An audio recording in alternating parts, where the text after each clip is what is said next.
Tov tout le monde, Shiur ce soir pour un monsieur qu'on connaît bien, Mesod Hashem Ben Brouya, qu'il fasse que son opération elle se passe bien. Et si tout le monde pourrait avoir demain une petite pensée pour lui, un Teilim que Kadosh Baruch Hu fasse, que chez vous, vous ne connaissez aucun malade.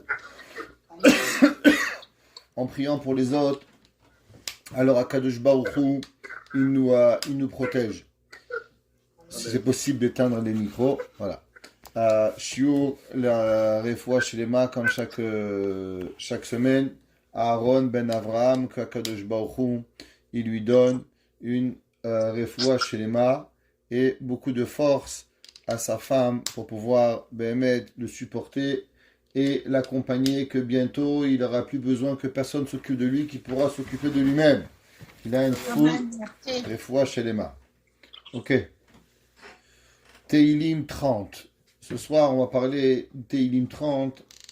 C'est aussi la Hila de Moshe Rabbeinu, Zayin Adar. Alors, on va essayer de slalomer avec tout ça. Donc, comme chaque semaine, d'abord, on va commencer à nous expliquer pourquoi on lit ce Teilim, qu'est-ce qu'on a à faire, qu'est-ce qui a écrit le Teilim, et par la suite, on ira dans l'explication du Teilim, et après on va rentrer dans les Mefarshim. On note ce soir la présence d'un grand communautaire de la radio de Montréal, monsieur Guy Haddad, qui est là. Donc on lui souhaite un grand Baruch Haba pour de participer ce soir à notre cours. Baruch Haba Meir Haddad Guy alias Meir. Erev Tov à tout le monde, attachons nos ceintures, on y va. Teilim 30. Alors pourquoi on dit Teilim? Moser she'al yitztaer adam im hakadosh baruch hu sholeach alav yisurim. Teilim 30, incroyable. Si un jour, ces gens, peut-être que Kadosh Baruch Hu il leur envoie des épreuves, alors en lisant ce Teilim, ils enlèvent les épreuves. She'yev shar lavo l'idée olam haba ela des yisurim. David Amelech nous apprend une règle. L'homme, le monde, c'est pas Walt Disney. Si on a créé Walt Disney, c'est parce qu'en vérité, le monde, c'est pas Walt Disney. Seulement, tout le travail de la vie de l'homme, c'est de rendre son monde un Walt Disney. Mais la vie, à Kadosh Baruch Hu, il est venu sur Terre, et il a amené l'homme sur Terre pour que l'homme ait des difficultés. On a déjà appris souvent que le principe qui est écrit dans le Zohar, il dit qu'il y a un principe qui s'appelle Nahama de Kisufa. Le pain de la honte. Qu'est-ce que ça veut dire, le pain de la honte? Akadosh Baruch Hu, il aurait pu, donner tout de suite le Mashiach, tout de suite le Olam Haba, tout de suite toutes les bontés. Akadosh Baruch Hu, il a dit, est-ce qu'il y a une plus grande honte que ça à un homme de recevoir tout cadeau? L'homme, il doit venir et il doit mériter. Et toute la vie de l'homme, c'est des difficultés. Et le but, c'est pas de râler. Parce qu'il y a des gens, c'est des râleurs. Ils ont un petit ongle qui s'est cassé. Mon ongle qui s'est cassé. C'est pas ça le but. Le but, c'est malgré qu'on a les plus grandes difficultés, comme on va le voir, et bien véritablement, Akadosh Baruch Hu, l'homme, il est avec Hachem. Et l'homme, il perd pas sa joie. Et l'homme, il vit avec Akadosh Baruch Hu à chaque moment. David Amelech, il nous dit, il faut savoir que l'homme, il ne peut pas arriver dans le monde futur s'il n'a pas eu des épreuves. Avraham Avinu, dans le feu. Yitzhak Avinu, aveugle. Yaakov Avinu, travaille 14 ans pour avoir une femme qui va être mariée avec elle moins de temps qu'il a travaillé pour elle. Yaakov Avinu. L'homme, il va passer sa vie. Yaakov Avinu, David Amelech, Shlomo Amelech, tous des épreuves. Et notre but, on va voir comment l'homme, il est véritablement, il doit affronter ces épreuves. Gam kesheyesh adam shu b'ma'ala elyona al yarshov shelo yimot leolam rak she'akol b'yeshut hakadosh baruch. Dans ce Teilim aussi, on va voir que même quand l'homme, il a tout, jamais n'oublier qu'en vérité, tout vient d'Hakadosh Baruch Hu. Intelligence, argent, parnassa, santé. Jamais l'homme il doit croire pour une seconde que ce vient et ça part et qu'on peut avoir sans Kadosh Baruch Hu. Ce Teilim, Amirato, Tova, l'école d'Avara. Chaque fois que vous avez la moindre difficulté dans votre vie, lisez le Teilim 30. Teilim 30, passe-partout. Vous savez, quand j'étais petit, on avait des passe-partout pour les chambres. Aujourd'hui, il y a des codes. Mais en France, il y a des clés. Il y en avait la passe-partout, la clé magique. Eh bien, Teilim 30, c'est le Teilim magique.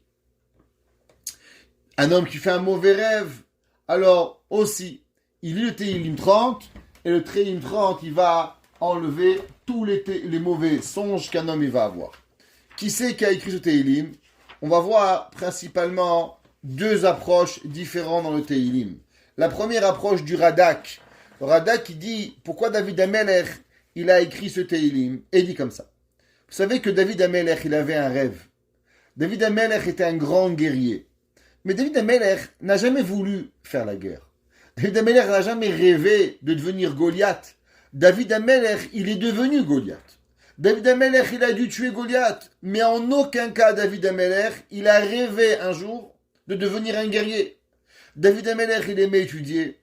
David Amelech, il voulait apprendre la Torah. Seulement Akadosh Baruch Hu, il a choisi pour être roi. Et il a choisi de devenir un guerrier. À la fin de sa vie, David Amelech, il avait une envie. Une seule et unique envie. C'est marqué dans les Mefarshim pourquoi, comment elle lui est venue cette envie, ou bien à cause que David Amelech, c'était son rêve depuis son enfance de construire Beth Amidash, ou au moment où David Amelech il a construit un grand palais, alors David Amelech il s'est dit comment c'est possible? Moi j'ai une grande maison, moi j'ai une grande architecture, et Akadosh Baruch Hu, le pauvre, il a une petite tente pour habiter, ça ne peut pas arriver. Alors David Amelech, il a essayé d'avoir et de construire le temple. Va venir le prophète Nathan. Nathan Hanavi, c'est celui qui avait fait la remontrance à David par rapport à Bathsheba. Au moment où David Amelech, il a fauté avec Bathsheba, par la suite, il va avoir toujours cette volonté de construire le temple. Il va venir le voir, Nathan Hanavi, et il va lui dire, non, tu sais, David Amelech, c'est vrai, tu veux construire le temple, mais tu ne vas jamais le construire. Tu sais qui c'est qui va construire le temple? Ton fils, Shlomo Amelech, qui va venir de Bathsheba. Comme c'est marqué dans le pasuk, va kimoti et zarecha acharecha, asher yetze mimecha, et je vais maintenir la descendance qui va venir après toi, et qui va sortir de tes entrailles, va achinot it mamlachto, et je vais lui préparer le royaume. Et le verset dit, Hu yivne bait lishmi. Lui, il va construire la maison en mon nom, vechonanti kis'e mamlachto ad olam. Et je vais donner son royaume à l'éternité. Akadosh Baruch Hu, il promet à David deux choses. Un, que lui, il va jamais construire le temple. Que Shlomo, son fils, il va construire le temple. Et que le royaume de David Amelech, il va rester jusqu'à Mashiach. Et que celui qui va, donner la délivrance au peuple juif, va être David Amelech. Maintenant, vous savez, comme on va voir plus tard, que David Amelech, au moment où il a fait ce qu'il a fait avec Bathsheba, et que les gens, ils ont pensé que David Amelech, il avait fauté, comme David Amelech n'avait pas fauté, et que ça s'est su, David Amelech, il est tombé malade. Mamash, une vraie maladie, pas une maladie imaginaire. David Amelech, il a failli mourir de peine que les gens pensaient que David Amelech était un rachat. David Amelech, toute sa vie, il a pensé qu'il était un tzaddik. David Amelech, toute sa vie, il n'a rêvé que d'être une bonne personne aux yeux de Kadosh Baruch Hu. Vous savez, il y avait un homme que tout le monde connaît, qui s'appelait le Chafetz Chaim. Rabbeinu Israël Meir HaKohen de Radin. J'aime bien son nom, la vérité. Je vous dis, je l'aime bien son nom. Et Rabbi Israël Meir HaKohen de Radin, c'est un ilouï. Les gens, quand ils pensent au Chafetz Chaim, à quoi ils pensent? On a tous dans notre tête un rabbin gentil, sympathique, qui fait des brachot, qui faisait attention à sa bouche, qui était tzaddik. Mais en aucun cas, on a la compréhension que le Chafetz Chaim, à part qu'il faisait des brachot, et c'est vrai qu'il y avait un couard de prière incroyable.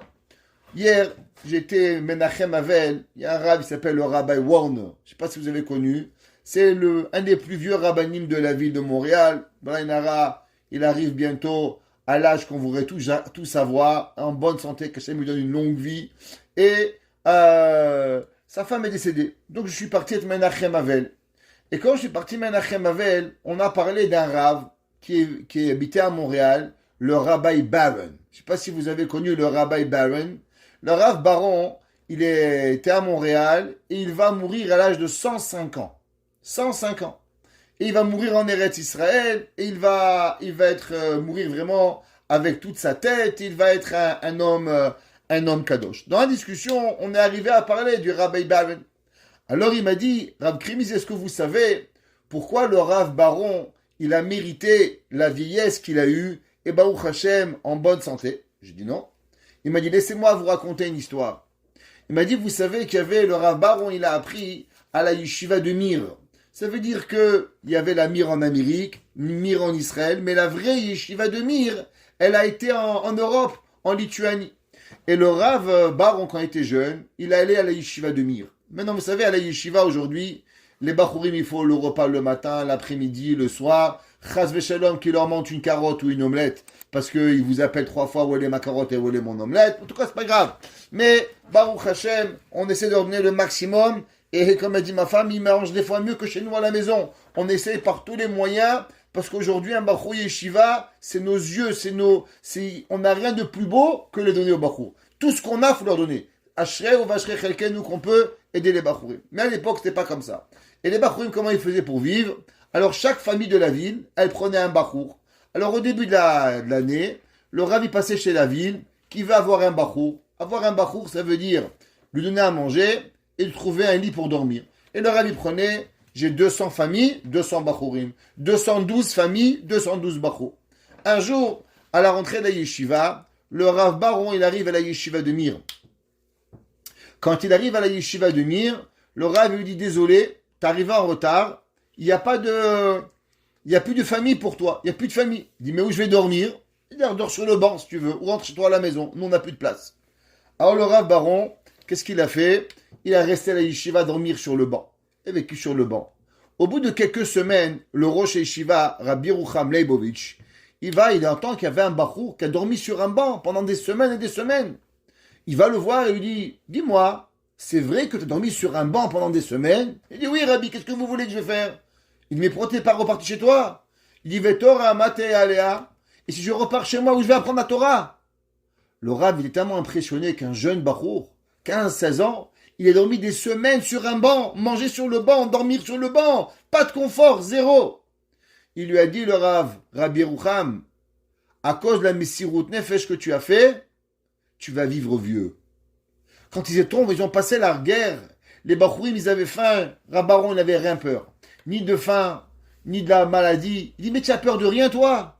Il dit, moi, j'ai rien peur. J'ai la bracha de Rabbi Rucham qui m'a dit que moi, je vais vivre vieux. Rien ne peut m'arriver.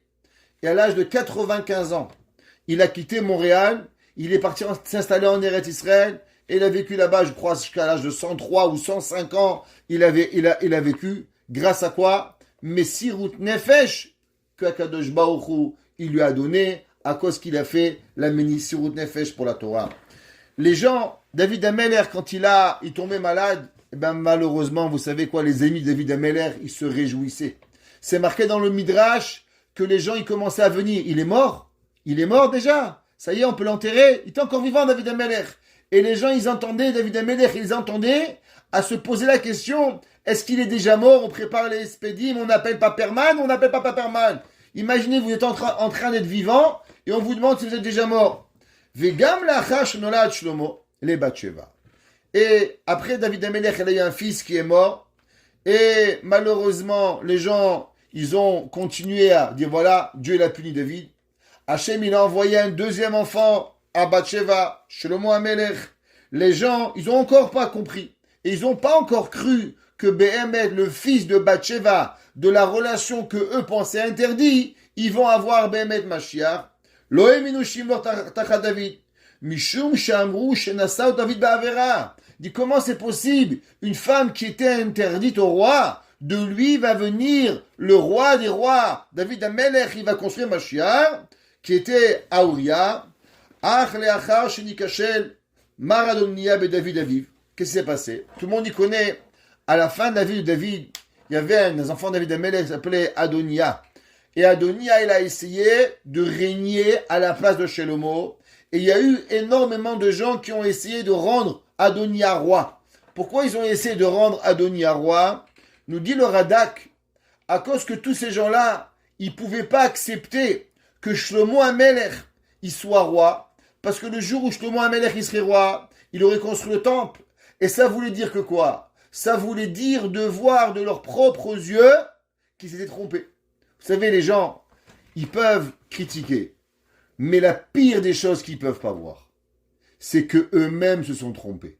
La plus grande des tochacha, la plus grande des remontrances qu'un homme peut avoir, c'est quand il voit de ses yeux qu'il s'est trompé. Si Shlomo HaMelech devenait roi, ça veut dire qu'ils ont critiqué David HaMelech pendant 20 ans, en vain, gratuitement. Ça, ils n'arrivaient pas à imaginer. Et ils ont voulu pousser que Adonia, il devienne roi. Quand le règne d'Adonia, il est tombé, et que maintenant, David HaMelech, il a dit que c'est Shlomo HaMelech qui va être roi, alors maintenant, ils ont commencé à comprendre que Behemet, David HaMelech, il était Akadosh Baruch Hu lui a pardonné. Ume'at Hashem, Nigzar, Shim Lor Beno, Shlomo Tartaf. Et que Behemet, Akadosh Baruch Hu, il a choisi Shlomo HaMelech. Et à ce moment-là, David HaMelech, il a composé ce chant-là, Mizmor, il dit le Radak, à ce moment-là, David HaMelech, il a composé ce chant pour pouvoir se rappeler que Behemet, David HaMelech, il avait voulu construire le Beth Amikdash, Akadosh Baruch Hu l'a pas laissé, et David HaMelech nous a laissé le chant. Mizmor, Shir, Chanukat, Abayit et David. David HaMelech, il nous a donné ce chant, un cantique, pour l'inauguration du temple. Le Ibn Ezra, il dit qu'en vérité, c'est pas exactement pour cela. Il dit le Ibn Ezra, pourquoi on a parlé de ce chant? De quelle maison on parle? Il dit, si vous prenez tout le chant qu'on va lire, on va traduire mot à mot, tout le Teilim, ouais, et c'est pas écrit une seule fois, il dit le Ibn Ezra, et comme ça qu'il dit Behemet le Malbim, pas une fois, on a parlé du temple. Pourquoi? À part c'est marqué le mot baït, mais on parle de maladie, on parle de guérison, on va parler de joie, on parle de Geinam, mais on ne parle pas de Beth Amikdash. Pourquoi David HaMelech, il n'a pas mentionné une seule et unique fois le Beth Amikdash? C'est pour ça que le Ibn Ezra, il dit que Alpi a Pshat, ouais, d'après le Pshat simple, de quoi il parle ce chant. Il dit Efshar le Faresh, Shia Mizmor Oler al Chanukat Armon Shel David, comme on a expliqué. Et il dit que de quoi Behemet, ça parle, ce temple-là, il dit ça parle que on sait qu'il y a dans le corps de la personne, il y a deux choses. Il y a Behemet dans la vie d'un homme, chez David Chiber Mizmorze al Machala Mesukenet, comme on a expliqué, qu'il y a David HaMelech est tombé malade, et l'homme en vérité il est composé de deux choses. Un, le corps, deux, l'âme. Je vous pose une question. Qui vous êtes? Est-ce que nous sommes notre corps ou nous sommes notre âme? Exemple. Vous dites, j'ai un stylo. Qu'est-ce que ça veut dire, j'ai un stylo? Ça veut dire que moi, Israël Meir, j'ai un stylo. Le stylo, c'est pas moi. Parce qu'il y a moi et il y a le stylo. Donc le stylo, il est à l'extérieur de moi. J'ai un téléphone, j'ai une femme, j'ai des enfants, j'ai des dettes, j'ai des problèmes. Tout ça, c'est pas moi. C'est à l'extérieur de moi. C'est quoi moi? Qui je suis moi? Alors on aurait pu croire que moi, c'est mon corps. Moi, c'est tout ce que vous voyez. Mes yeux, mes cheveux, ma barbe, mes lunettes, mes mains, mes pieds. Demande le Rav Dessler. Le Rav Eliaou Dessler, il dit, regarde que même les gens, sans s'en rendre compte, ils sont d'accord que eux ne sont pas leur corps. Il dit pourquoi? Il dit à un gars, c'est quoi ça? Il dit, j'ai des mains, j'ai des pieds. Il dit, je comprends pas. Si toi, c'est ton corps, alors comment tu peux dire j'ai des mains? Normalement, l'attribut j'ai, c'est quelque chose que tu as et qui est extérieur à toi. Si ton corps, c'est toi, alors pourquoi dire j'ai des mains? Yesh li yadaim, yesh li raglaim, yesh li enaim. Mais non, Le corps, c'est toi. Alors comment tu peux dire j'ai, avoir, quand toi-même tu es? Il dit le Mirtav Meiliaou, basé sur ce Malbim, qu'en vérité, l'homme, il n'est pas le corps. L'homme, il ne peut pas penser une seconde qu'il est son corps. En vérité, c'est quoi? C'est une neshama. La preuve, il vous manque un œil, transplantation d'un œil. Il vous manque un cœur, transplantation de cœur. Il vous manque un pied. Bon, on peut faire une greffe. Ça veut dire que vous n'êtes pas vous-même. Qui vous êtes? Vous êtes votre âme. Et il dit, Ki hagouf hu baïd neshama. Alors, qu'est-ce que c'est le corps? Le corps, il est seulement la maison de l'âme. Comme dans la maison, c'est quoi une maison? Une maison, c'est mort. Prenez la plus belle maison. Enlevez les meubles. Enlevez les personnes. Ça devient un endroit de fantôme. Fantomas. Qu'est-ce que c'est une maison? Une maison, c'est la vie. La maman, elle met un bouquet de fleurs ici. Le papa, il met un sefer ici. Il met un autre sefer là-bas. Il met une armoire de sfarim s'il faut. Chacun avec ce qu'il a envie. Mais la maison, même une maison, c'est l'âme d'une famille. S'il n'y a pas l'âme de la famille, la maison, elle est zéro. Prenez la même maison. Un voisin, il est mchenef. Quand vous la voyez la maison, elle n'est pas belle. Le voisin, le mchenef, il part, il vient une bonne famille, sympathique. La maison, elle revit. Pourtant, c'est la même maison. C'est le même jardin. C'est le même gazon. C'est la même pelouse. Et pourtant, combien de fois on voit qu'une maison habitée par une différente personne, elle a une différente vie? Il dit le Malbim pareil. Le corps, il est rien. Le corps, il est zéro. Le corps, il est seulement la maison d'un neshama. Comme c'est marqué dans le Passouk, dans Yov, Shocheni betechomer, que je veux résider dans la maison de matériel, qui est quoi? Qui est Bémet, le matériel de la personne.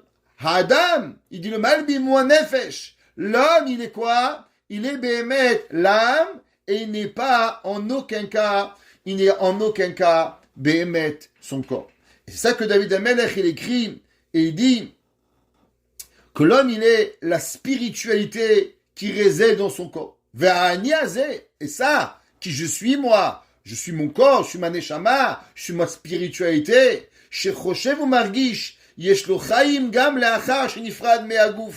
Alors, puisque moi, je suis ma spiritualité, alors en vérité, même quand le corps, il meurt, je peux pas mourir.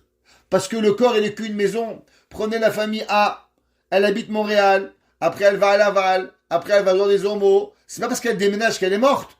Baruch Hashem, elle maison, notre petite maison, elle va dans notre maison. Pareil, l'âme, elle habite dans le corps. Mais quand elle déménage, c'est seulement un déménagement, la mort. La mort, c'est un passage d'un endroit à un autre. Mais l'âme, elle meurt pas. Parce que toute ta vie, tu as dit, j'ai des maisons, j'ai des mains, j'ai des yeux, j'ai des cheveux, je suis fatigué, et ainsi de suite. Mais c'est pas toi. Ulam kol meshech chaye adam bolam hazeh, ou ga betoch habayit. Toute notre vie, on a loué un corps. Akadosh Baruch Hu nous a alloué un corps.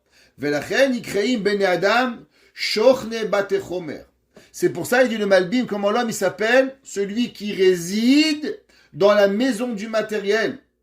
Ve'an chanouka shel hagouf, ou ka'ashen yebari ve'hagouf ka mechadash etria. Et maintenant, c'est quoi alors? Mizmor, Shir, Chanoukat Habayit. Il dit le Malbim, nous on a dit que veut dire le chant où on va inaugurer la maison? Alors, on peut parler du temple, comme on a dit au nom du Radak, ou bien on peut parler du corps. Quand est-ce que le corps, véritablement, il va être en unisson avec notre âme? Eh bien, vous le savez, il y a une grande machloquette dans les commentaires. Vous savez que le monde, il y a beaucoup de choses qu'on connaît et beaucoup de choses qu'on ne connaît pas. Une des parties que le Rambam, il dit que l'homme n'a aucune notion de ce que c'est ce qu'on appelle le temps de Triatamétim. Le moment de la résurrection des morts, ça on ne sait pas ce qui va arriver. Qu'est-ce que ça veut dire? Ça veut dire que principalement, il y a deux résurrections des morts. Deux. Il y a une première résurrection des morts qui va être au tzadikim, quand Mashiach il va venir, que eux, ils vont se lever. Pas tout le monde il va mériter la résurrection des morts. Par contre, Allah, après, le monde il va s'arrêter, on va avoir 1000 ans de pause, ce qu'on appelle Shmitat HaOlam. Vous savez, chez nous, on a tous 6 et 1. 6 jours de travail, 1 jour de repos. 6 ans de travail à la terre, la Shemitah. Et ainsi, toujours 6 et 1. Et pareil, on va avoir 6000 ans le monde, il va vivre. 1000 ans le monde, il va s'arrêter. Et après, on va de nouveau avoir une vie. Cette vie, ça s'appelle les Chaye HaOlam Haba. Ça s'appelle la vie du monde futur. Pas dans le monde futur d'en haut, mais il y a une vie physique qui s'appelle Chaye HaOlam Haba. Les gens, ils se trompent en le Gan Eden, Olam Haba. C'est un peu balagan chez tout le monde. Le Rambam, le Ramban, le Rabbeinu Bechaye. Tout le monde a des opinions un petit peu comment ça va. Mais une chose, elle est claire. Tout le monde est d'accord que la réalité, on ne la connaît pas. C'est qu'on ne la connaît pas. À cause que je vous pose un exemple. Une question simple. Que vous allez comprendre la complexité de la question. Vous savez qu'on est venu dans ce monde plus qu'une fois. Vous êtes venu, par exemple, à un homme. Après, vous venez en une femme. Après, vous revenez à un autre homme. Et à chaque fois, vous avez eu 4, 5 enfants, peut-être. Même 10, peut-être. Alors, une Neshama qui est venue 4 fois, elle va se réveiller dans quel corps? Imaginez-vous une femme. Elle est mariée, Eshet Chayil. Elle était mariée avec un homme. Son mari, il adore sa femme. Baruch Hashem, ils meurent les deux. À 120 ans, ils se réveillent pas. Mais je comprends pas, peut-être que c'est un autre Gilgoul, il était un homme. Alors maintenant, comment ils vont se réveiller? Qui va se réveiller? Il va se réveiller en homme, il va se réveiller en femme, il va se réveiller en enfant. Il va se réveiller comment? Quel corps il va se réveiller? Un corps, 2 corps, 3 corps, 4 corps. Quel corps il va se réveiller? Avec quel neshama il va se réveiller? Toutes ces questions-là, des questions très complexes, qui sont écrites dans le Zohar. Pour juste répondre, parce que je n'aime pas rester avec des questions tellement importantes sans réponse. Dans le Tshuvot Shevet Halevi, Chaye Halevi, il dit qu'en vérité, chaque corps qui a aidé la Neshama à s'élever du niveau où elle est venue au niveau où elle est partie, alors la Neshama, le corps, il aura le droit de se réveiller. Exemple, Hachem a donné une Neshama au corps à 10%. Et maintenant, durant sa vie, l'homme ou la femme, l'humain, il a un Neshama à 20%. Alors, ce corps qui a aidé, il va revivre. Maintenant, par exemple, il est arrivé dans un autre corps, et de 20%, il a fait tomber à 15%. Il a fait des avérotes. Lui, il va pas revivre. Après, il est arrivé un troisième Gilgoul. Il est arrivé de 15%, il a monté à 80%. Lui, il va vivre. Ça veut dire que chaque corps qui a aidé la Neshama pour pouvoir grandir vers le Tachlit, elle va se réveiller. Comme ça qu'il ramène le Chaye Halevi, le Rav Osner, dans son livre Tshuvot Chaye Halevi, et il ramène au nom du Zohar qui va arriver. Il en reste qu'il y a un moment où il n'y aura plus de corps et il y aura une âme.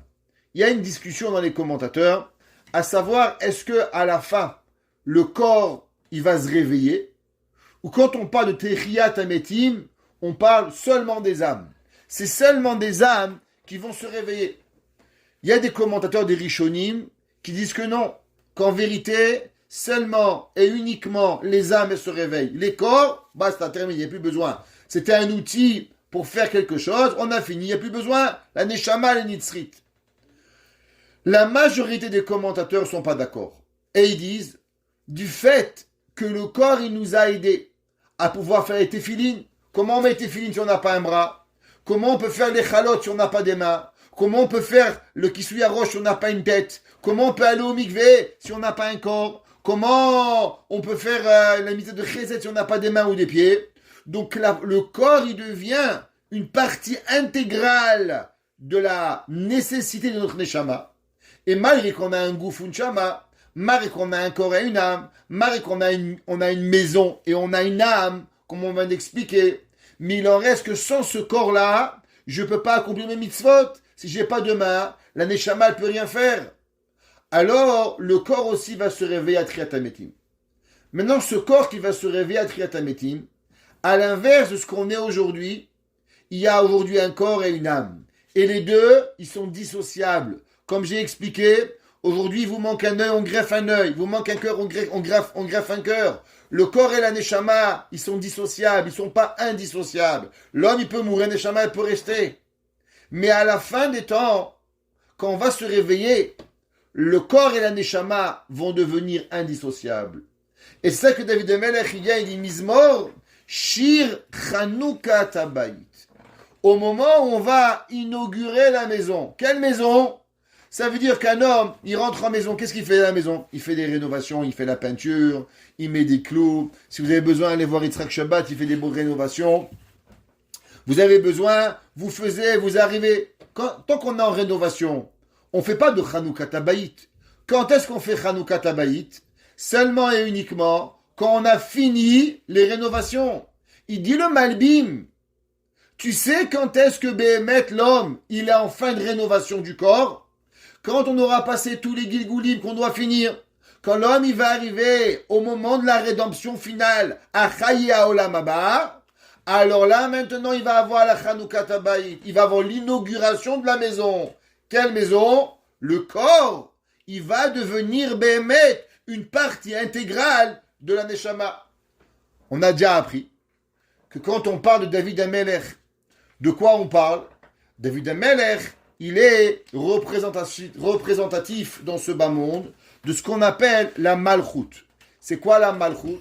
La Malchut, c'est ce qu'on appelle, en termes kabbalistiques, la 7e sphira, que la 7e sphira, comme vous avez déjà appris, elle est la raison de toute l'humanité. Toute la raison pourquoi Kadosh Baruch Hu, il a créé le monde, il a seulement créé le monde pour la 7e sphira, Midat Malchut.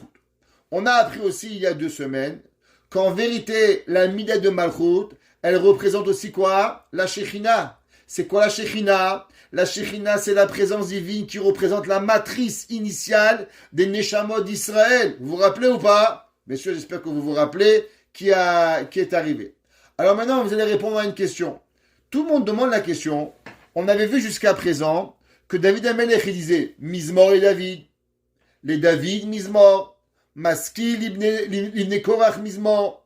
Mais jamais on voit le mot David à la fin.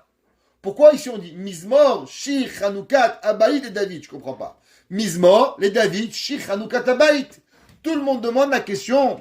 Pourquoi on a mentionné le mot David à la fin? On aurait dû dire Mizmor et David, Shir, Chanoukat, Abaït. La réponse, d'après le Malbim, la question elle commence pas. Pourquoi?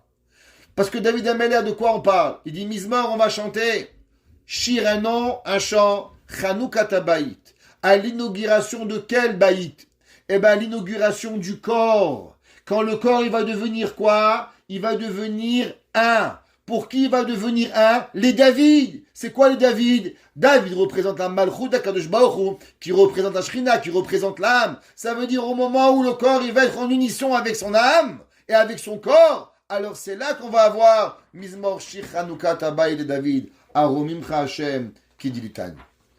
Que veut dire la traduction de ces versets? Dit David HaMelech, Aromimcha, je vais te louanger. Qui? À qui on louange? Hachem, qui dit litani. Alors, c'est quoi le mot dilitani? Si on prend dans les Mefarshim, David Rashi dit, c'est quoi ditani? Yigbihatani, tu m'as élevé. David HaMelech, malgré que généralement, et gardez ça en tête, qu'en vérité, le mot dilitani, il a 2 traductions. La première qui veut dire rabaisser, qui est dilitani, milachon dal, un pauvre. Mais là, Rashi dit que veut dire qui dilitani? Dilitani veut dire yigbitani, tu m'as élevé. David HaMelech, il dit Aromimcha Hashem, je vais te louanger, t'élever, maître du ciel, qui dilitani, parce que tu m'as élevé. Velo simarta oivaili, et tu n'as pas réjoui sur moi mes ennemis. Que quoi? Tous mes ennemis, ils ont voulu me faire du mal. Et toi, David HaMelech, il dit à Kadosh Baruch Hu, tu les as pas laissés. Il y a des gens qui veulent vous manger. Il y a des gens qui ont faim de vos sangs. Il y a des gens qui ont faim de vous voir tomber. Vous savez, j'ai écrit un post aujourd'hui en hébreu, je ne sais pas si vous l'avez vu, mais ça vaut la peine de le voir. J'ai dit, il y a beaucoup de gens qui nous haïssent et qui rêvent de nous voir tomber. Mais n'oubliez jamais que toute leur haine, elle n'arrivera jamais à l'amour qu'Akadosh Baruch Hu il a pour nous. David HaMelech, il dit, plein d'ennemis, ils ont des kilos de haine.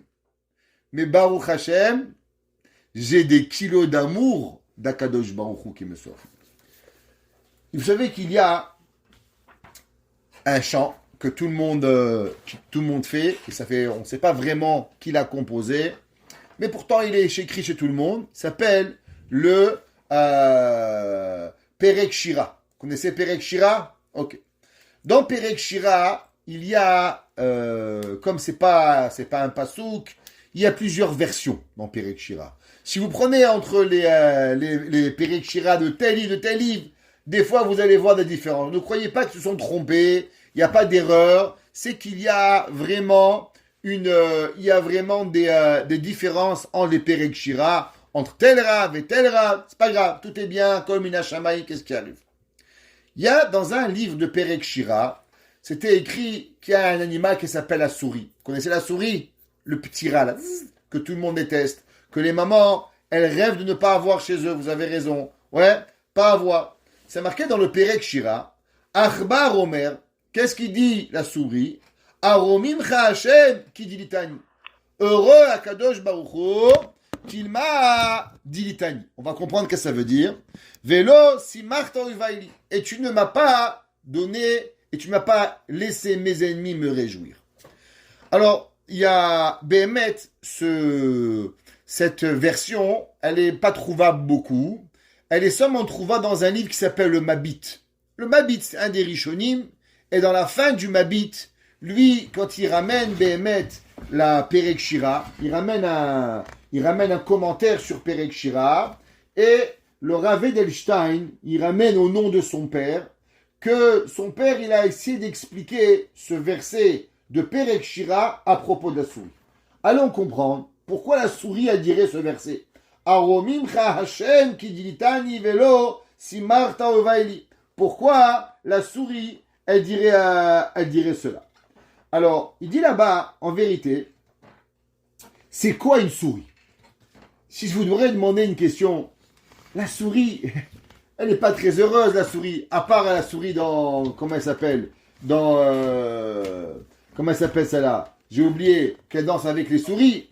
Tom et Jerry. Tom et Jerry. Ok, voilà, elle est là-bas. Mais sinon, les gens, ils n'aimeraient pas être une souris. Alors, de quoi la souris, elle peut remercier Akadosh Baruch Hu? Alors, il dit le Mabit, quelque chose d'incroyable. Il dit le Mabit, Hachem, il a fait une souris. Mais la souris, elle a aucune défense. La souris, elle est petite. Et elle a devant elle un gros chat.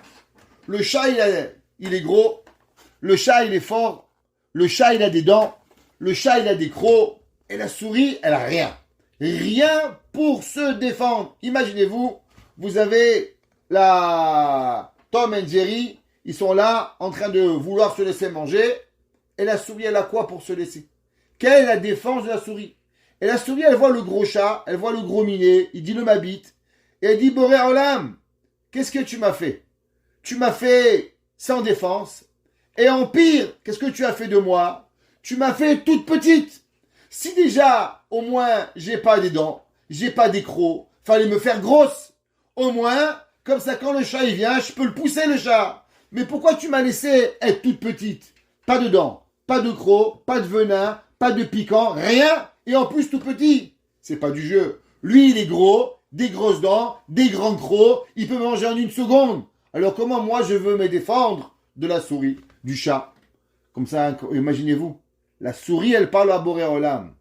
Et il dit le Mabit, Aïnou achatul, ki ani motzem elaket bechoré abayit aïdonim. Il dit, le Mabit, vous savez qu'est-ce qu'elle dit la souris? Mais merci Dieu que je suis tout petit. Parce que si j'avais été grosse et sans défense, quand le chat il m'aurait couru derrière, il m'aurait mangé. Mais grâce que je suis toute petite, alors maintenant ça me permet de rentrer dans le petit trou où le chat il peut pas me manger. Donc en vérité, ce que toi, Kadosh Baruch Hu, tu as créé, que je suis toute petite. Au début, moi je pensais que c'était la plus grande des catastrophes qui arrivent.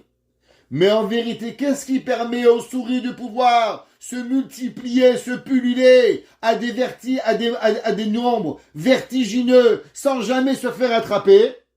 C'est parce qu'ils sont tout petits. Il dit David à la souris, elle dit Kadosh Baruch Hu, Aromim Hashem. Je vais remercier, il dit la souris. Je remercie le créateur du ciel. Pourquoi? Qui dit litani? Parce que tu m'as fait toute petite. Maintenant, il dit le Mabit, mettons-nous à la tête du chat. Le chat, il voit une petite souris. Elle a aucune défense. Et le chat dit, ce soir, on va faire un bon repas. On va manger la souris. Et le chat, il court pour manger la souris. Et à dernier moment, la souris, elle rentre dans le petit trou. Et là, le chat, il réfléchit, mais arrête, pourquoi je suis aussi gros? Moi aussi, j'aimerais être petit. Parce que si j'avais été petit, j'aurais pu rentrer dans le trou et j'aurais pu manger. Il dit le pasouk, Aromim Hashem, qui dit litani, Velosimarta oivaili. Et tu as pas réjoui mon chat, que quoi? T'as pas réjoui mon ennemi. Mon ennemi pensait au départ que j'étais sans défense et que ma faiblesse, elle était une garantie que j'allais être mangé. Mais en vérité, ma faiblesse, elle a été ma force. Ma faiblesse, elle m'a donné que grâce à ça, alors j'aurais pu être sauvé. Souvent, on se demande pourquoi j'ai ce défaut. Mais parce que ce défaut, c'est ça qui va te permettre d'arriver où tu es. Souvent, on demande à une personne pourquoi tu es tel. Alors il va être. Il y avait un jour un homme qui avait une balafre au visage et était vraiment moche. Et à chaque chidour qu'il arrivait, la fille, elle le voyait, elle disait non merci. Et le pauvre, il n'était pas beau. Qu'est-ce qu'on allait faire? Un jour, il allait voir Ephraim Kanievski. Et il a dit, Rav, voilà, j'ai une grosse balafre. Et je suis moche. Je fais même peur. Et les filles, elles disent non de moi. Qu'est-ce que je peux faire? Le Rav, il lui a dit, comment tu as eu la balafre? Et il dit, voilà, il y a des années de ça, il y a eu un terroriste qui est rentré dans un bus. Et avec un couteau, il a commencé à poignarder tout le monde. Et moi, j'ai vu une petite fille juive. Et je me suis mis entre la fille juive et lui, il m'a défiguré. Et c'est comme ça que je l'ai sauvé. Top. Ephraim Kanievski lui a dit, la prochaine chidour que tu as, raconte l'histoire. Quand il rentre au chidour, la fille, elle le regarde. Elle a un peu les cheveux qui lui lèvent sur la tête.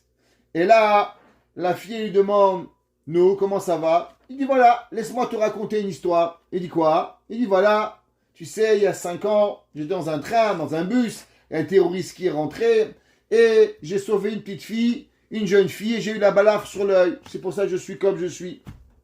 La fille dit, attends, une seconde. Tu te rappelles le bus? Il dit, oui. Quelle heure? Je ne vais jamais oublier. C'était 12h57. Et il dit, et qu'est-ce qu'elle portait, la fille?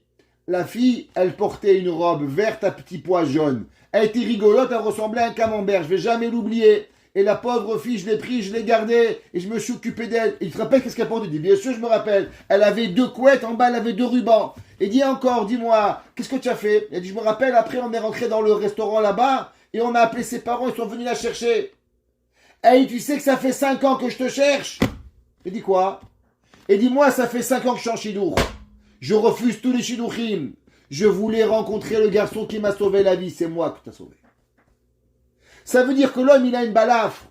Il croit qu'il est fini, il ne peut pas se marier. Akadosh Baruch Hu dit à Romim Hashem, qui dit Litania, tu crois que je t'ai fait petit? Tes ennemis, ils vont pas se réjouir parce que ta balafre, c'est ça qui va te permettre de te marier. T'as pas d'argent, t'es pauvre, t'es rien. Et alors, ça donne quoi? Akadosh Baruch Hu, notre défaut, c'est de là-bas qui nous permet. Chacun de nous, on a des défauts. Chacun de nous a des problèmes. Chacun de nous, on ne choisit pas ses problèmes, croyez-moi. Avalon, il peut prendre ses problèmes et il dit, ah, qu'est-ce qu'on va faire avec les problèmes? Et on peut combattre ces problèmes jusqu'à la fin de sa vie. Ou bien on peut dire, ah, Kadosh Baruch Hu, le problème que tu m'as donné, qui dit Litani Velosimar Toivaili, il dit le Mabit, tu vas être une souris. N'oublie jamais que la souris, son défaut, c'est sa qualité. Grâce qu'elle peut rentrer sous la terre, quand elle peut rentrer sous le mur, le chat il peut pas l'attraper, les hommes ne peuvent pas les attraper, et elle se multiplie par des millions de souris. Alors la souris elle n'a pas trouvé un autre mot à dire à Romim Hashem, qui dit Tani Velosimar Taoivali. Un pasouk incroyable expliqué du Mabit, que l'homme il doit garder pour sa vie entière comment avancer. Pasouk Gimel. Hashem, il dit Hashem, Elohai, Shivati Elecha Vatir Paeni. Akadosh Baruch Hu, il dit que l'homme, ouais, j'ai prié que tu me pardonnes, Vatir Paeni, et tu m'as guéri. Le Midrash, il dit de quoi on parle. On parle Béhémet, que David Amelech, il est tombé malade. David Amelech, il est arrivé à une force, à un niveau où Béhémet, il allait mourir de peine. Mais Akadosh Baruch Hu, il n'a pas laissé. Il y a des fois des soucis qui nous prennent et qu'en vérité, l'homme, il arrive à Darga, à Tartona. L'homme, il arrive, jusqu'au plus bas qu'il peut être et il croit que la fin est arrivée. David Amelech, le pape ancien, il priait pour qu'il meure. David Amelech, il a dit à Akadosh Baruch Hu, tu as raison. Mais tu sais quoi? Akadosh Baruch Hu, toi, tu m'as sauvé. Comment tu m'as sauvé? Parce qu'il y a la Teshuvah. David Amelech, il en passe au Dalet. Hashem, he'eita min sheol. Tu m'as monté de l'enfer. Nafshi. Mon âme. Comment? Chitani miyardibor. Grâce à la Mechila que tu m'as donnée, que tu m'as enlevé du Gainam. Alors, Zamerul Hashem, louangeons Akadosh Baruch Hu, tous les bienfaits, et remercions, et on va donner à Akadosh Baruch Hu un cadeau, les Zecher Kocho, pour se rappeler tout le bien qu'il nous a donné, de maintenant et à chaque moment, que l'homme, à chaque moment qu'il a une douleur, l'homme ne doit pas avoir peur. Pourquoi? Parce qu'en vérité, chaque fois qu'il y a une douleur, il faut savoir qu'en vérité, c'est pourquoi? Pour être sauvé d'Akadosh Baruch Hu. Laissez-moi vous lire un passage incroyable. C'est marqué dans le Sfat Emet que il ramène Kidilitani, le Rada qui dit la Shon Shfelut. On voit que on a vu les deux langages. Que veut dire Kidilitani? Dal veut dire pauvre et on a vu que Rashi veut dire élevé. Donc il y a une discussion. Un Dieu nous a élevés, un Dieu nous a abaissés. En vérité, nous on peut dire que c'est pareil parce que même le défaut, c'est notre qualité. À travers quoi je suis petit, c'est ça que j'ai été sauvé pour arriver. Vainyan, qui kol yiridot bene Israël itzorechalia. Je ne sais pas si vous connaissez cette chanson. Quand on était petit, on chantait Yerida letzorechalia. On était en petit, on chantait une chanson que la Neshama, elle descend sur terre. Et cette Yerida Neshama, en vérité, c'est seulement une élévation pour arriver. Alors, Aromim Hashem, comment Akadosh Baruch Hu nous a élevés? Qui dit Tani? Parce que tu m'as fait descendre. Ça veut dire comment Dieu il nous élève. Dieu nous élève à cause qu'on va tomber. Vekol agalout ou les ha'alor nitosek dusha shitpazru be'ele hamekomot. Vous savez pourquoi on est en galoute? Pourquoi on est au Canada? Il y a des gens ils sont en galoute. Quand on dit tant qu'à s'embêter, pourquoi pas s'embêter à Miami? Pourquoi pas s'embêter au soleil? Pourquoi on s'embête à moins 30? Pourquoi on s'embête à un bard tamoud, comme il dit chez nous, nos frères à Ashkenaz? Pourquoi on doit avoir froid? La réponse, c'est que chacun de nous, il a une raison à faire ici. Si on est à Montréal, ou on est à Paris, ou on est à Londres, ou on est en Israël, chacun de nous, il a une mission là-bas. Et que toi, tu peux faire ta mission que là-bas et pas ailleurs. Et on est venu réparer cette mission. C'est marqué dans le passage d'Aloti, Velo Yoshia. Qu'est-ce que ça veut dire? Que, en vérité, le verset, il écrit dans le pasuk Vav, David Amelech, il écrit et dit que l'homme, il est là, Daloti Veli Leoshia. David Amelech, il dit que la pauvreté, elle est pour moi une délivrance. Ça veut dire quoi? C'est où je suis tombé, c'est seulement pour être Béhémet sauvé. Que tout ce que j'ai, c'est pour arriver à quelque chose. Vous mamash que moi, Deli. Ça ressemble à quoi? C'est quoi la racine de Daloti, Veli Yehoshia, Dilitani? C'est quoi les 3 premières lettres du mot Dilitani? Eh bien, c'est le mot Deli. Il dit, les Sfarim Akdoshim, c'est quoi le mot Deli? C'est un puits, c'est un seau. Qu'est-ce que vous faites avec un seau dans un puits? Un gars, il a soif, il voit, tu prends un seau, tu jettes dans le puits. Il dit, mais tu es fou ou quoi? Avant, j'avais un seau, j'ai pas d'eau. Maintenant, j'ai même plus de seau. Qu'est-ce que tu as jeté le seau? Il dit, ben, Hamar, t'as rien compris. Comment tu vas aller chercher l'eau dans le puits si tu jettes pas le seau? Donc, d'abord, il faut que tu jettes vers le bas.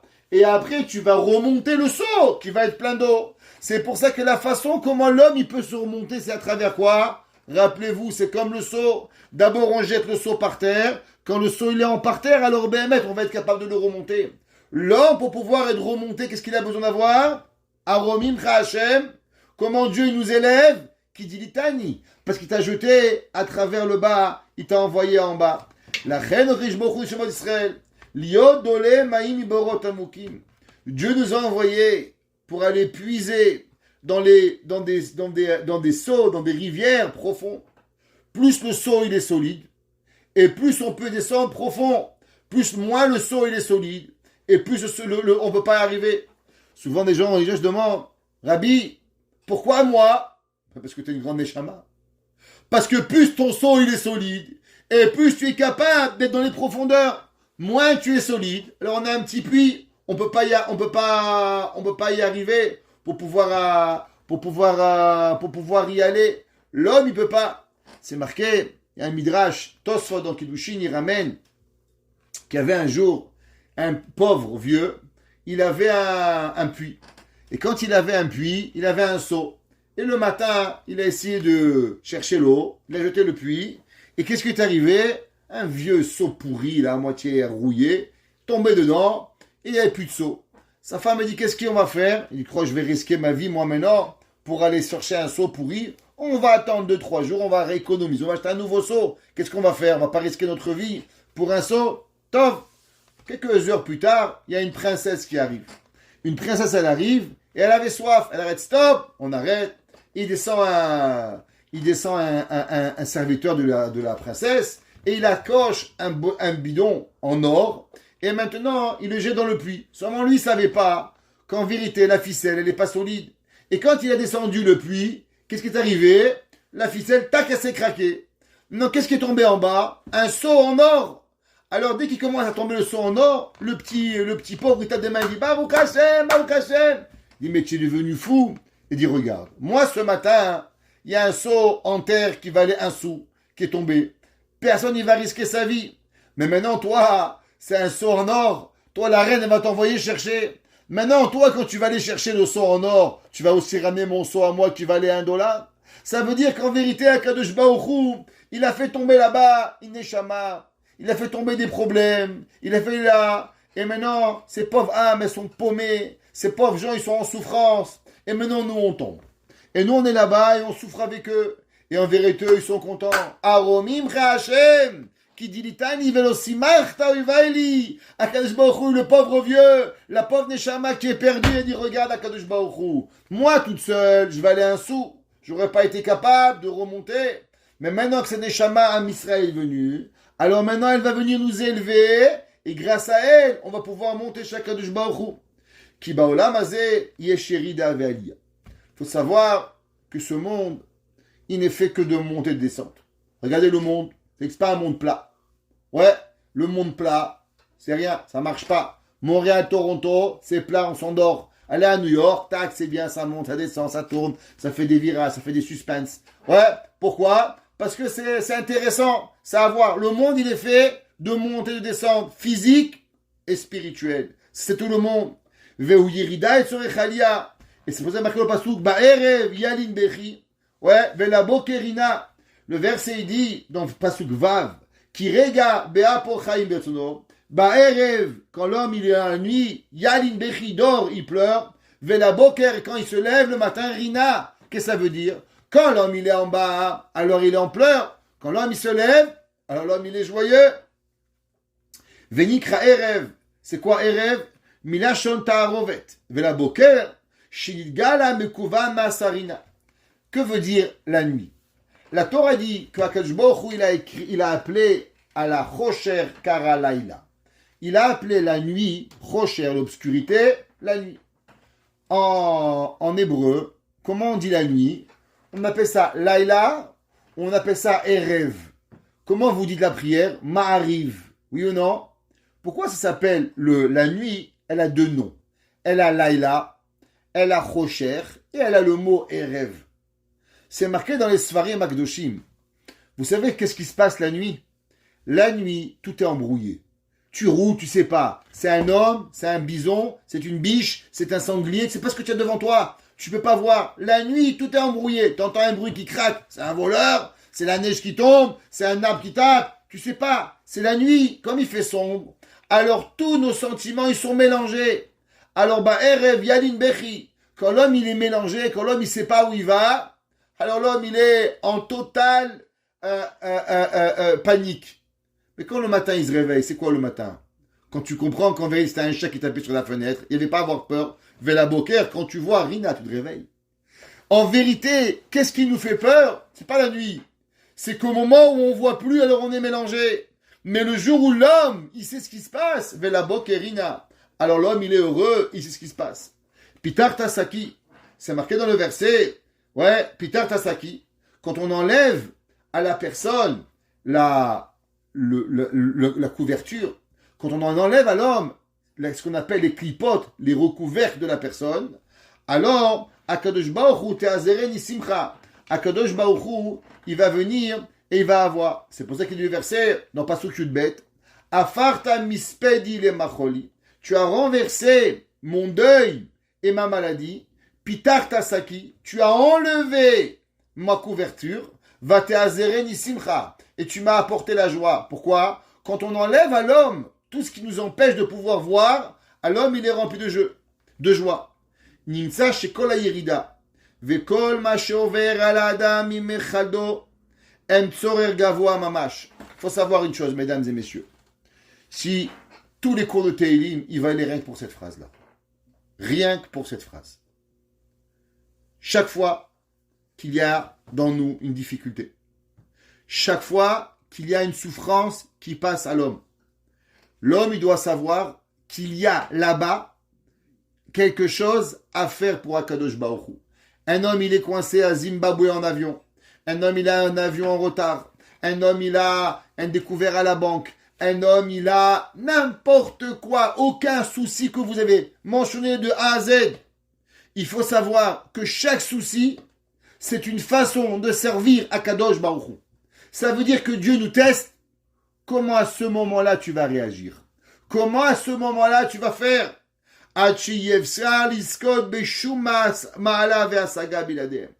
L'homme, il doit savoir qu'en vérité, il ne peut pas avoir et réussir à monter sa neshama sans tous les petits soucis qu'il a mérités, qu'il a reçus à travers sa vie. Il nous dit le Chida, le Rav Chida, quelque chose d'extraordinaire. Et il dit, que veut dire Mizmor Shir Chanukah Tabai? Si vous prenez les premières lettres, Mizmor, Mem, Shir, Shin, Chanukah, Chet et le He, c'est quoi? Ça fait Simcha. Qu'est-ce qui se passe quand l'homme il arrive à comprendre qu'en vérité, toutes ces difficultés que l'homme il a en vérité, c'est seulement des solutions? La souris, elle demandait pourquoi je suis petite. Elle dit, t'inquiète pas, ta petitesse, c'est ta force. Mizmor Shir Chanukah Tabayit Simcha. L'homme, il doit vivre dans sa vie avec la simcha. Dekol kavanato liyached ashchina anikrat simcha. Il dit le Chida. Pourquoi l'homme il est joyeux? C'est quoi Mizmor Shir Chanukah Tabayit? Chanukah, ça veut dire l'inauguration. Et il dit, qu'est-ce que ça veut dire l'inauguration de quoi? Il dit, vous savez comment elle s'appelle la Shrina? La présence divine, elle a un nom, la joie. Quand l'homme, il comprend que tout ce qui arrive dans la vie de l'homme, en vérité, c'est seulement ce que Hachem il veut. Et quoi, n'importe quel souci, difficulté, joie, c'est que du Ratzon Hachem. Quand l'homme, il arrive à ce niveau-là, alors il est Mizmor Shir Chanukah Tabayit. Il a inauguré la maison. Quelle maison? La Shrina. Comment elle s'appelle Shrina? Eh bien, la Shrina, elle s'appelle Simcha. C'est pour ça que l'homme, quand il est joyeux, quand il sait à Kadosh Baruch Hu, alors il amène Shemidat Shminit, qu'en vérité, elle est la 8e. Ça veut dire quoi la 8e? Il dit le Chida, tout le monde y connaît, on a les 7 midot. Chesed, Kvura, Tiferet, Netzach, Od, Yesod, Malchut. 7. Tout le monde y sait que tout ce qui est 7, c'est quoi? 7, c'est ce qu'on appelle le Teva, la nature. Et on sait qu'en vérité, il y a toujours quelque chose au-dessus de la nature. C'est quoi ce qui est au-dessus de la nature? Généralement, on appelle ça le 8. Par exemple, vous savez, le chiffre 8, ça représente l'infini. C'est pour ça que la Brit Mila, c'est le 8e jour. C'est pour ça que le Yovel, le jubilé, c'est le 8e jour. Le Mara, il explique en longueur que tout ce qui a à voir avec le Teva, il a à voir avec 7. Tout ce qui est au-dessus de la nature, il a quoi? Il est Akadosh Baruch Hu, il est éternel. Si c'est ainsi, donc il y a les 7 midot. Chesed, Gvura, Tiferet, Netzach, Od, Yesod, Malchut. Ça fait 7. Ça, c'est les 7 midot qui sont de base sur la terre. Et comment elle s'appelle la 8e mida, qui est l'éternité, qui est ce qu'on appelle la mida d'Akadosh Baruch Hu? Eh bien, elle s'appelle Simcha. Il dit, vous savez comment elle s'appelle au-dessus de la Malchut? Eh bien, il y a Simcha. Chesed, Gvura, Tiferet, Netzach, Od, Yesod, Malchut, Simcha. Simcha, c'est au-dessus de la Malchut de Akadosh Baruch Hu. Veyumshach et Shakai, Sheu Yesod. Et maintenant, il va arriver qu'en vérité, que l'homme, il va arriver à Kadosh Baruch Hu Yesod, Imam Shachat Chesed. Ça veut dire que l'homme, il peut arriver à la base de tout, à travers quoi? À travers la Simcha. C'est pour rien que David Amelech a dit, au moment où il a vu la Brit Mila, Sas Anochi Alimratecha. Je suis heureux, ouais, sur ta parole. Pourquoi David Amelech, il a parlé de Simcha à la Mila? Eh bien, parce que la Mila, c'est le 8e jour. La Mila, c'est ce qui nous permet à l'éternité. Et David Amelech a dit quel point commun il y a entre la Brit Mila et la Simcha. La Brit Mila, c'est le 8e jour. Et la Simcha, c'est quoi? C'est la 8e Mila. C'est la 8e Mida. Ça, Sanochi Animratecha. Kemot Shalom Rav. Celui qui arrive à mériter la Simcha. Celui qui arrive à avoir la Simcha à un niveau extraordinaire sans jamais s'arrêter. Alors que Mot et Shalal Rav, il a mérité le plus grand des trésors qui arrive et pour pouvoir y arriver. Vous savez que ce Mizmor, et on finira avec ça, le Chida, il ramène en Yosef Tehilot, c'est un deuxième sefer qu'il a écrit sur Tehilim. Il dit que, généralement, si vous vous rappelez à Hanouka, qu'on a passé il n'y a pas très longtemps, alors on dit ce Mizmor qu'on a eu à Hanouka, Mizmor, Shi, Hanouka, Tabaï, David, Aromimcha, Hashem, Kedilitani. Pourquoi on dit Mizmor, Shi, Hanouka, Tabaït à Hanouka? Alors on aurait pu dire, à cause qu'on parle d'inauguration du Beth Amikdash, inauguration du Mishkan. Et ça c'est aussi, quand on a de nouveau Hanouka, Hanouka vient du mot Chinuch, inauguration, Mizmor, Shir, Hanouka, Tabaït. Il dit le Chida, vous savez qu'il y avait principalement 3 mitzvot qu'ils ont, les Yevanim, les Grecs, ils ont empêché aux Juifs. C'était quoi? 1. Mila. 2. Shabbat. Et 3. Chodesh. Si vous prenez Mizmor, Shir, Hanouka, même c'est Mila, Shin, c'est Shabbat, et Chet, c'est Chodesh. Mizmor, Shir, Hanouka, on a le mot Mashach. Que veut dire Mashach? Mashach, il veut dire Behemet, qui vient des 3 mitzvot qu'on a fait. Maintenant, c'est pas tout. Allez, un petit peu les Tunisiens, réveillez-vous. Vous connaissez ce chiffre-là ou celui-là en chiffre romain? Ça fait 5. Vous connaissez ce en chiffre romain? Très bien. Alors le 5, comment on dit 5 en hébreu? Chamesh. C'est quoi Chamesh? C'est les mêmes lettres. Mila, Shabbat et Chodesh. Et c'est quoi Chamesh? C'est par rapport aux 5 Maccabim qui ont sauvé les Juifs. David Amelech, il dit Mizmor, Shir, Hanouka. Tu sais avec combien ils vont être sauvés, le peuple juif, de ces 3 décrets? Eh bien, avec seulement 5. C'est pour ça que Machar, c'est aussi à voir avec quoi? Avec le Chomesh, avec les 5 et les enfants de Matatiaou. Et maintenant, qu'est-ce qu'on fait? Machar, ça veut aussi dire oin. C'est quoi oin? Eh bien, quelle huile ils ont utilisé pour pouvoir découvrir le miracle de Hanouka? Eh bien, de l'huile d'onction qu'on avait du Kohen Gadol. C'est pour ça que Mizmor, Shir, Hanouka, Machar qui vient du mot, Limshor, qui vient, dit le Chida, par rapport à l'huile d'onction qui va nous arriver. Et il dit le Chida, et maintenant, c'est marqué que ce mot-là, c'est marqué Mizmor, Shir, Hanouka, Tabaït David. Alors, c'est aussi marqué c'est marqué Nechmad la Mar'eh. C'est marqué dans la Torah que Madame, comment elle s'appelle? Madame Chava, quand elle a vu le fruit, elle a vu qu'il était Nechmad les Mar'eh. C'est quoi Nechmad les Mar'eh? Qui était beau à voir. Alors, il y a une grande question, qu'est-ce que c'était? Est-ce que c'était l'huile? Est-ce que c'était le raisin? Mais que veut dire Nechmad la Mar'eh? Alors il dit, Nechmad et Maré, c'est la Torah veut nous apprendre que comment on va combattre, c'est quoi la dernière fête avec quoi nous combattons le Ched d'Adam Arishon, c'était avec Hanouka. La dernière fête du calendrier juif qu'on a instauré, c'est Hanouka. Après Hanouka, il n'y a aucune autre fête, sachez. La Hanouka, c'est la dernière des fêtes qu'on a instauré. Il dit pourquoi, c'est quoi Nechmad? Il dit le mot Nechmad, c'est Rachetevot. Ner, Hanouka. Alors, Ner, Nun, c'est Ner. Chesh, Chet, c'est Hanouka. Et après, on a Mem Dalet. Mem Dalet, c'est la valeur numérique de 44. C'est quoi 44? Eh bien, si vous faites 1 plus 2 plus 3 plus 4 plus 5 plus 6 plus 7 plus 8, ça fait 36. 36 plus 8 shamashim, ça fait combien? 44 bougies de Hanouka. Veu Nechmad la marée. Il dit le Chida, tu sais où est-ce qu'il est? La fin, le tikkun du Ched de Chavaï de Adam Arishon. Veu Nechmad, les Nerod Hanouka avec les 44, la marée. Eux, ils sont beaux. Et avec cela, on va arriver à pouvoir réparer la faute de Adam Arishon avec le Chet. Teilim, Mizmor, Shechanoukat Habayit. On terminera juste le dernier verset pour pouvoir l'expliquer.